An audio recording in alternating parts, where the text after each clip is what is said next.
দুইজনরে কইছে দরুদ পড়বার, কারে? ফেরেশতারে আর আমানুরে। যারা ফেরেশতাও না আমানুও না এরা দরুদ পড়বো কে কোন? তো যারা ফেরেশতাও না আমানুও না তাদের দরুদ পড়ার কথা আল্লাহ কইছে। ওই যে ওনারা অনেক কয় যে আমরা দরুদ পড়ি না, বিদআত বিদআত শিরক। আরে আপনি দরুদ পড়বারই কয় না, আপনি পড়বেন কই থেকে? আমানু হইলে তো দরুদ পড়বেন। আল্লাহ কইছে আমি ফেরেশতাদেরকে নিয়ে দরুদ পড়ি, আর ইয়া আইয়ুহাল্লাযিনা আমানু, হে আমানুরা, সাল্লু আলাইহি ওয়া সাল্লিমু তাসলিমা।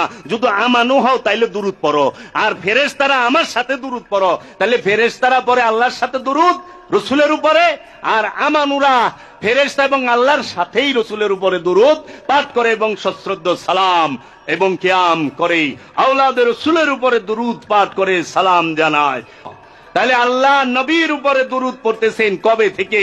570 পরে থেকে, 570 পরে থেকে আল্লাহ দরুদ পড়ে নবীর উপরে, নাকি এই কুল কায়নাত সৃষ্টির পূর্ব থেকেই আল্লাহ রাব্বুল আলামিন তার ফেরেশতাদেরকে নিয়ে রাসূলের সাথে সালাত করে, সংযোগ করে? তাই আল্লাহ রাব্বুল আলামিন আল্লাহর রাসূলের সাথে সর্বসময়ে আদি থেকে অন্ত সর্বসময়ে সাল্লু আলাইহি ওয়া সাল্লিমু তাসলিমা বলতেই আছেন, বলছেন ফেরেশতারা দরুদ পড়ো, আমানুরা দরুদ পড়ো।